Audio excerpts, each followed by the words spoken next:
Margaret, and thank you for your inspired leadership.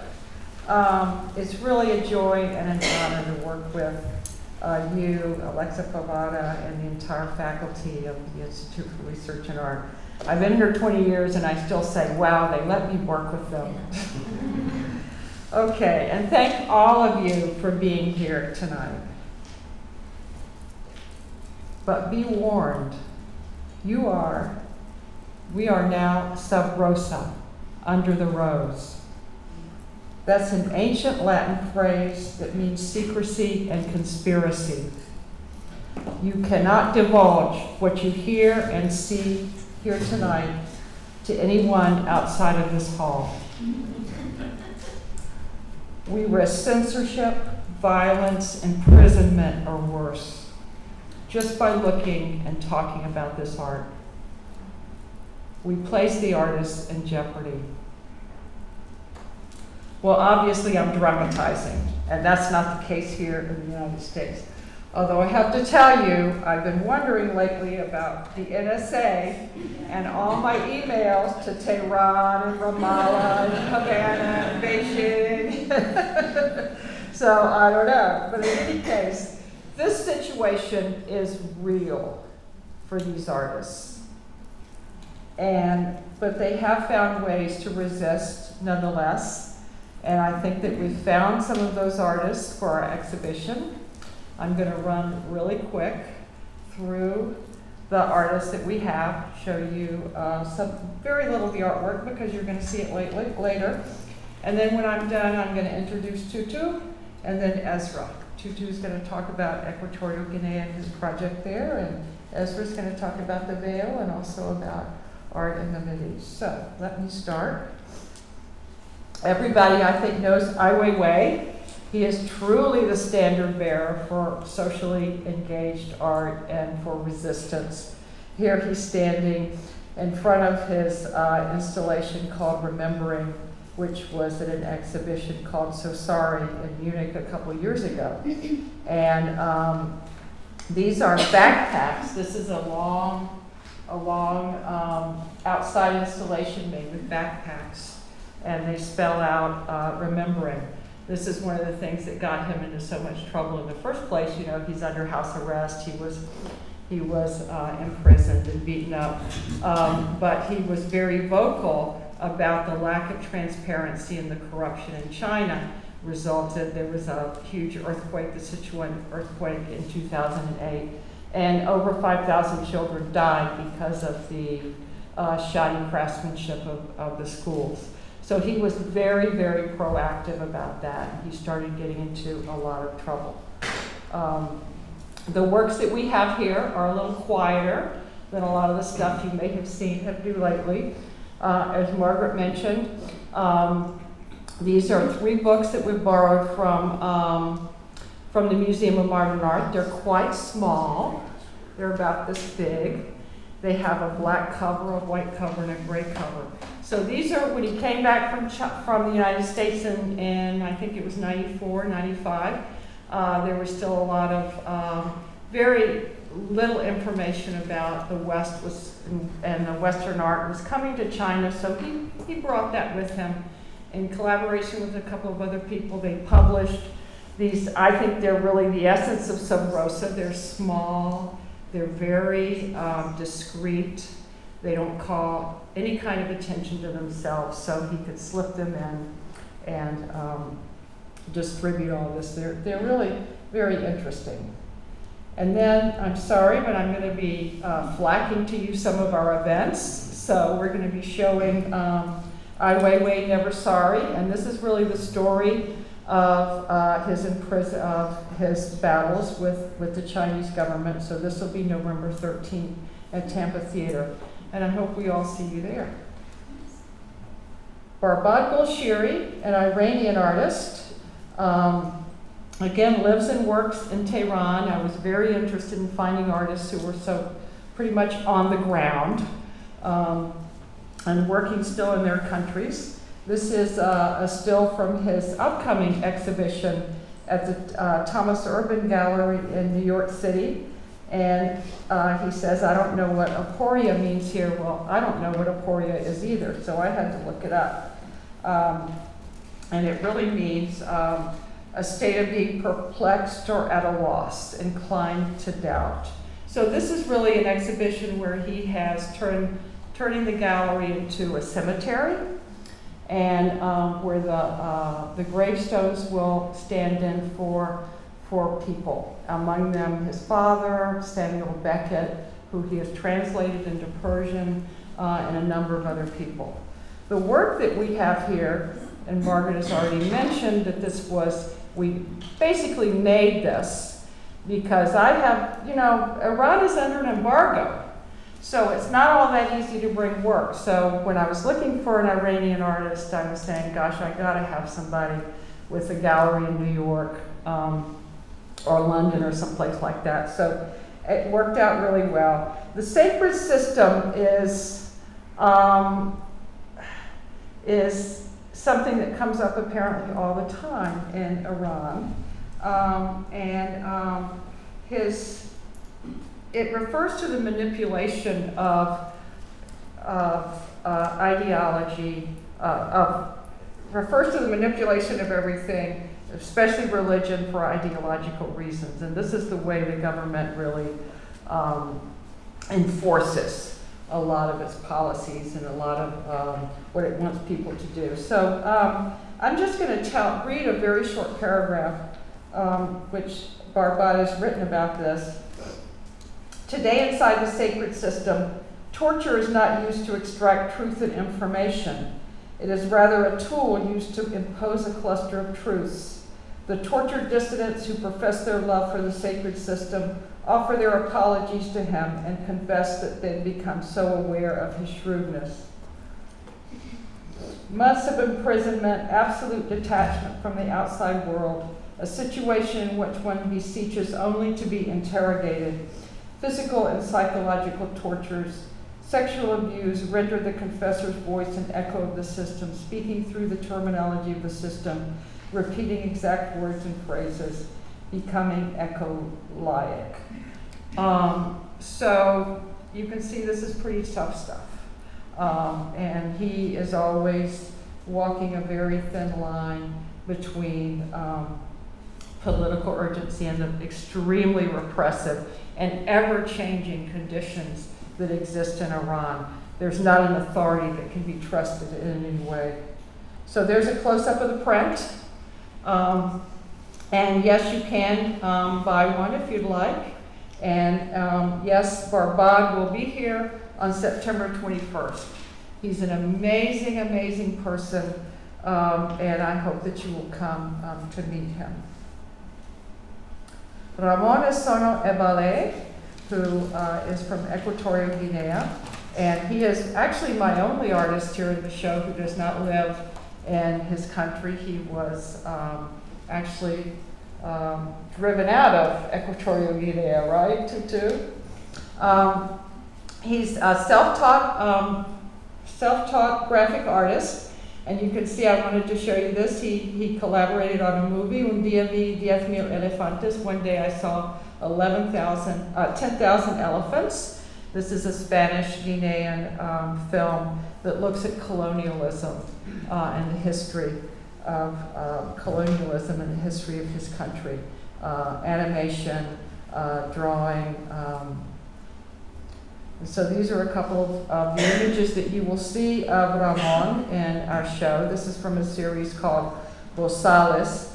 Bozal means muzzle, which has, of course, real interest or real meaning for this show, but it also referred to the slaves, the uneducated slaves from Equatorial Guinea that were taken to the New World.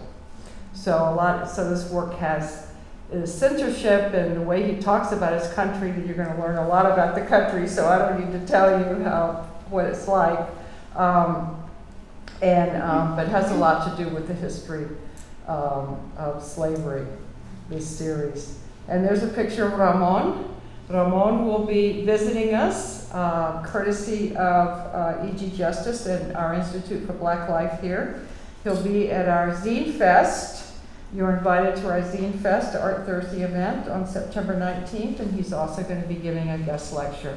And just to let you know, he's also going to be at Blake High School, and he's also going to be doing a teacher's workshop for Inside Art. And I'll mention Inside Art. I do this with Barbara Cruz from the USF College of Education. It's an online secondary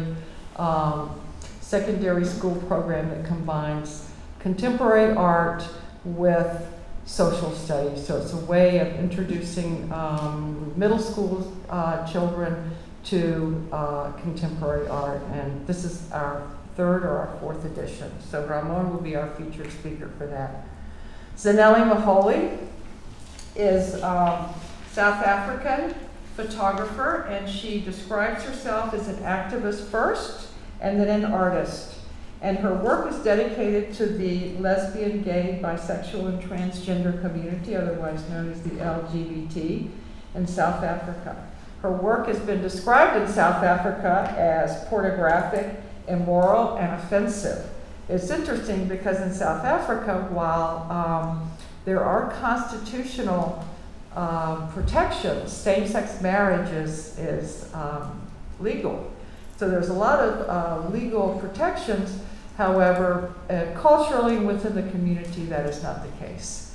So gays and lesbians tend to be, especially in the areas away from the cities, tend to be quite persecuted. This, I think, is one of my favorite pictures in the show, this lovely picture. And we have about 5 or 6 other pictures, so you'll see those. And this is actually the installation shot, which I think is quite beautiful, thanks to Tony Palms and that red wall. José Toirac and Meira Marrero are 2 artists from Cuba. They live and work in Havana. He's a well-known artist, been working since the 80s, and Meira is an art historian. So they've been working together since the mid-90s. Their work is very conceptual. His work was very based in conceptualism. And they frequently use archival documents and imagery. And they say that history is one of the principal sources of their artistic work. Our process of deconstruction invites consideration of where images come from, why they were made, and for what purposes. Clearly, our points of view don't match up 100% with the official versions, which is relevant in our context, where virtually all the exhibition spaces are owned by the government. We are interested in understanding how cultural memory is made, the way in which the past is constructed, and how the ideas of what is true and real are retouched. So this work was shown in Cuba. It has to do with racism and in Cuba, which supposedly has been eradicated by the revolutionary government, and they certainly don't want to hear otherwise. But this was shown in Cuba. However, the curator, Alejandro de la Fuente, who used to be here, was not allowed back in Cuba for some time. And this work is called 1869 to 2006. These are all the presidents of Cuba since the Republic was founded in 1869. You can see there's Taft in there. There's quite a few Americans in there, dating from the early 1900s. And you can't see this on this, but when you see it in the museum, you'll see that after Raúl, there's an empty nail. And so this was definitely not shown in Havana. It was meant to be shown, but the authorities did not allow it. They don't want anybody to think about what might happen post-Castro. Of course, that's all they think about, but anyway. Khaled Jarrar, I'm not sure I'm pronouncing that exactly right, lives and works in Ramallah. And here you can see, actually he's really interesting because he was at one point a member of Arafat's presidential guard. So he was a military man, and then he dropped out of the military and decided to be an artist. So here he's showing one of his projects, which is a passport stamp. course, Palestine doesn't exist, right, so as a country, but he made a stamp nonetheless, and when people would go into the Palestinian territories, he would stamp their passports. So I don't think it's gotten him into too much trouble. It's interesting because that little bird in there is the sunbird, and also appears on an Israeli stamp. Here's Khaled in his recent gallery show in London, the Ayam Gallery, and he built a concrete structure down the middle of the gallery with a hole in the middle in the shape of Palestine. So if you wanted to go from one side of the gallery to the other, you could go through the hole.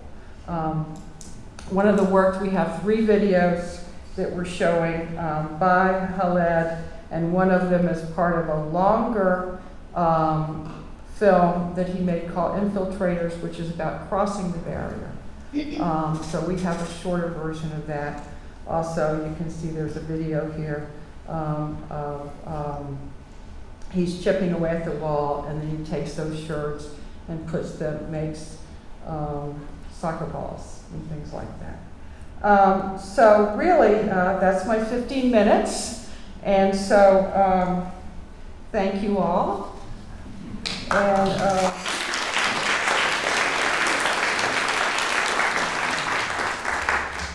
let me introduce you very briefly, Tutu. I'm so glad to have Tutu here. I met Tutu a couple of years ago, and he's how I know about Ramón, and he's how I know about a lot of things I wouldn't have known about at all. So Tutu Alicante is Executive Director of EG Justice. He's from Annobon, Equatorial Guinea. Before founding EG Justice, Tutu worked as a legal consultant with international NGOs promoting legal accountability and transparency in the extractive petroleum industry, right? That's what that means. In 2007, he received a fellowship from Echoing Green to establish EG Justice. Prior to that, he worked as an employment attorney with the Southern Migrant Legal Services, where he represented migrant farm workers. Tutu holds a master's in law degree from Columbia Law School and a law degree from the University of Tennessee. Please welcome Tutu Alicante.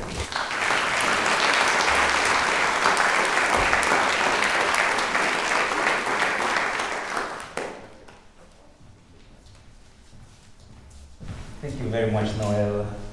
This is a wonderful opportunity, and this is an honor, not just for me, but for people like Ramón, I call him, who, because of his art, as Noel mentioned, is no longer inside Equatorial Guinea, right? I should say, my daughter is here, so I don't want to get home and have her ask me, Dad, what were you talking about? So I'm going to try to slow down and bring it to her level, all right? So thank you, Noel, thank you, Graphic Studio, and thank you, Cam, for putting this together. This is an important, in my opinion, this is an important opportunity to allow people to think about what resistance means, and to allow people to think about what art can do to help people convey complex messages, all right? I should say, in the other room, when we go to the reception, we have some brochures about EG Justice, the organization that I direct. That's because I've been given 15 minutes here to tell you about Equatorial Guinea, tell you about some of the artwork, tell you many things I don't think I could do in 15 minutes, particularly if I want to keep it at the level where my daughter can understand. So we have some postcards and some information about EG Justice. We have some information, some postcards that Ramón, the artist that's going to be here in mid-September, has also contributed to EG Justice. So, and you should be able to get those, I think, for between $5 and $15 if you desire. I want to start by telling you something that happened in 2011 in Equatorial Guinea, right? So, February 11 of 2011, Juan Tomás Avila, one of the most prolific Equatorial Guinean writers, decides to start a hunger strike. Right? He was starting a hunger strike because he lived in a situation where he could no longer handle, a situation of a dictatorship that he was tired of. A day later, 2012, February 12, Ramón uploaded this message on Facebook. And immediately, a new page was created to support Juan Tomás Ávila Larrero. Both of them were inside Equatorial Guinea, right? That page now has about 2,700 people, subscribers, that Facebook page. 5 days later, Ramón produced this image. He also posted it on Facebook. And the message or the caption that went with this picture said, "Vivir en la injusticia es como sentir dolor y que no salga el grito. Es una pesadilla que no se recomienda. Living in injustice is like feeling pain and not being able to scream. It is a nightmare that is not recommended." And the injustice, again, the injustices that Ramón is talking about is the same injustices that led Juan Tomás to start a hunger strike a week earlier, right? In fact, in Juan Tomás's letter, one of the letters that he wrote announcing why he was starting a hunger strike, one of the things that he said in that letter was, "Ya no podemos seguir viviendo bajo una dictadura que nos come el alma. We can no longer continue to live in a dictatorship that eats our soul." And that dictatorship that eats our soul is what led me in 1993 to come to the United States. In 1993, a group of military men came to my village, Anabon, that Noel mentioned. They burned down my family's home. They arrested, tortured, killed 2 young men. And I remember that evening in 1993 talking to my father about the situation. The only thing that he could tell me was, "Look, there is absolutely nothing we can do." And that helplessness, that resignation what led me to come to the US 5 months later, decided to go to law school or acquire some education that would help me change the history of my life, help me bend the arc of history in Equatorial Guinea towards justice, right? So in 2001, I became a lawyer, and in 2008, I founded EG Justice, a human rights advocacy organization that uses research, litigation, and education to resist, to bring about change in my country. This is I want to show you where Equatorial Guinea is. I've made the mistake in the past. Am I going to be like Marco Rubio? I've made a mistake in the past of talking about my work without telling people where I was from, just to have someone during Q&A ask me, "So where is Equatorial New Guinea?" or something about Equatorial New Guinea, a country that doesn't exist. We're going to be talking about Equatorial Guinea today, which is in West Central Africa. This is a better picture of where Equatorial Guinea is, right? West Central Africa, basically between Cameroon and Gabon.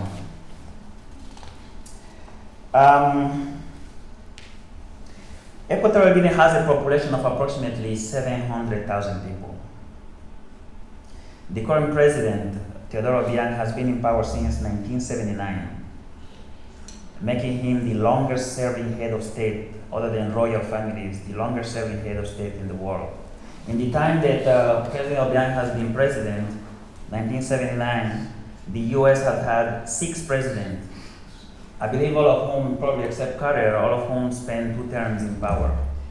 Right? Thanks to oil discovery, Equatorial Guinea today has the highest GDP per capita in Africa, on par with Italy, the UK, Japan. Right? However, Equatorial Guinea is also a country where 75% of the people live below the poverty line, surviving on between $1 and $2 a day. Human Development Index for Equatorial Guinea, infant mortality rate, maternal mortality rate, life expectancy, access to healthcare, access to water, etc., are low, on par with countries like the Democratic Republic of Congo or Haiti. All right? Equatorial Guinea is consistently rated by Freedom House as not free, rated among the 10 most censored countries in the world by the Committee to Protect Journalists, CPJ. Right? So there are no daily newspapers in Equatorial Guinea. The TV and radio station in Equatorial Guinea, there's one which belongs to the state, and there is a private one which belongs to the son of the president, who coincidentally is also vice president in charge of defense in the country and senator for the second largest city in Equatorial Guinea, Bata. The whole concept of separation of power haven't reached Equatorial Guinea yet, sadly. Transparency International, TI, rates Equatorial Guinea among the most corrupt countries in the world, right? So between 2001 and 2010, over $1 billion in illicit financial flows disappeared from state coffers in Equatorial Guinea, right? Nevertheless, the son of the president, Tedorin, vice president of Equatorial Guinea, is being sought after by the judicial authorities in France, by the Interpol. His multi-million-dollar assets in France, the US, and Spain has already either been seized, confiscated, and auctioned off, or are currently under forfeiture proceedings. The Department of Justice, for instance, has a case trying to seize a mansion in Malibu, luxury jets and luxury cars in Malibu and New York City. So I know there have to be some would-be dictators in this room. I look at you, and some of you might want to know, how do you become a dictator? My daughter just raised her hand. Well, if you're one of the most corrupt dictators in the world, you've been there for nearly 4 decades, and want to ensure that you can control power and hand it over to your son, the vice president, the way you do it is first by establishing the idea that you are irreplaceable, right? That without you there will be chaos in this country. So everywhere you go in Equatorial Guinea, everywhere you go, there are pictures of President Obiang, right? Even you go to an opposition member's house, or everywhere there are pictures of these men, because not having a picture that represents Obiang can basically cause you problems in Equatorial Guinea. Whenever there is electricity in Equatorial Guinea, TVs and radios are constantly recycling speeches from the president, right? Always showing government propaganda. Kids at schools, for instance, from an early age, they have to feed them that propaganda that everything that you own, everything that your family own, is thanks to the president, is thanks to the president's son, right? So the second thing that you want to do is you want to centralize and control all the power in the country. Military power and economic power, right? And one of the president's son is the vice president in charge of defense, another son is in charge of the oil and gas sector, another son is the minister of economy.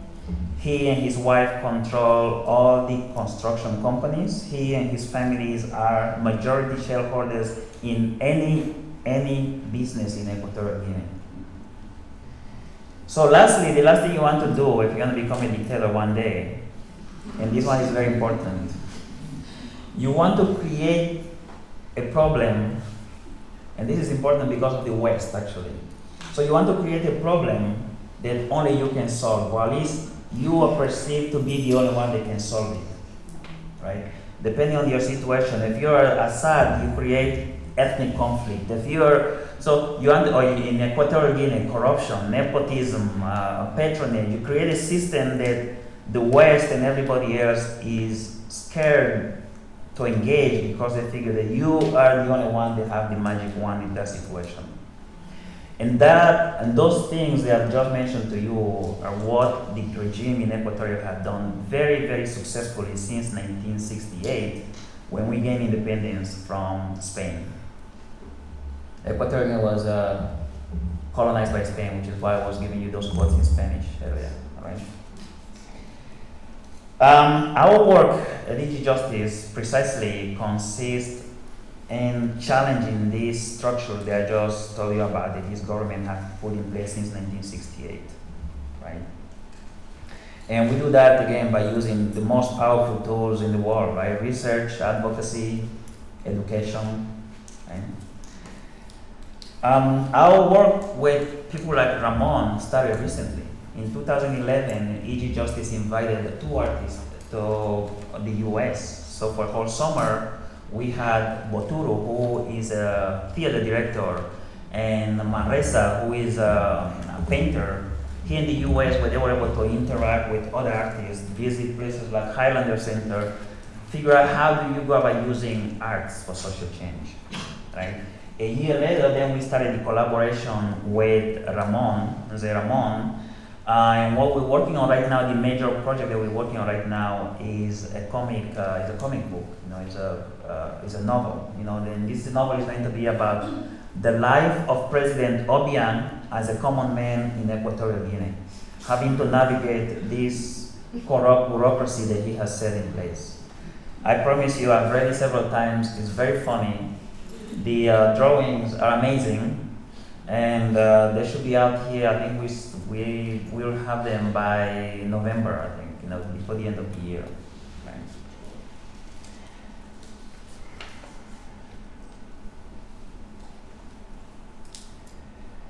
So why did we decide to incorporate art, to work with Ramón and work with people in theater, do all this type of work, you know, to educate and influence and promote change in Equatorial Guinea, you know? I want to show you, before I talk about this, I want to show you 4 images that Ramón has drawn. As I told you, so the Facebook page that was created remains in place. Right now there are about 2,700 members affiliated, posting every single day. I'm going to show you 3 images that really, for me, capture the essence of what art can do for people working in human rights. This is one of them, all right? I think it doesn't need much explanation. This is another one, and the person in this suit is the president of the country. You are a true compatriot. I want everybody to see that. This is one of my favorites, and this came out during the Olympics in London.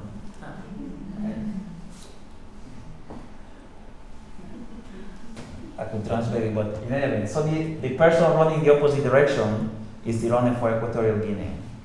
And he is running in the opposite direction only because of at the end of the road, there is something that says democracy.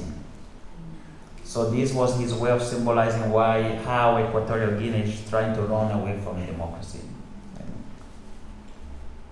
This is the front page for the comic book that we're working on. Right. So in my mind at least, and I think many of you would agree with me, art is a universal leveler, right? Unlike the complex, arcane technical jargon that we use in our legal complaints, most of the time very abstract legal concept that we use in complaints and policy briefs, art speaks to a wider, more diverse audience in a way that complaints cannot, right? For the vast majority of people in Equatorial Guinea who are really the constituency for change in Equatorial Guinea, the work that Ramón does demystifies that godlike image of Obiang or debunks that sense of omnipotence that he and his family has in ways that my briefs and complaints would never ever do, in my mind, right?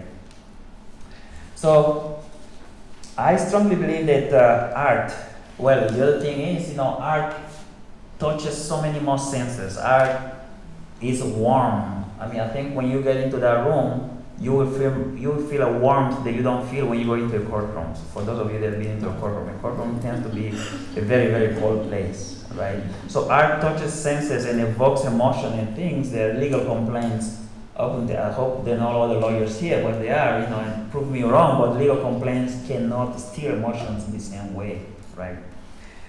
So I believe that in a repressive and closed society like Equatorial Guinea, art, when allowed to flourish in its many majestic ways and inclinations, sometimes can become the truest expression of democracy.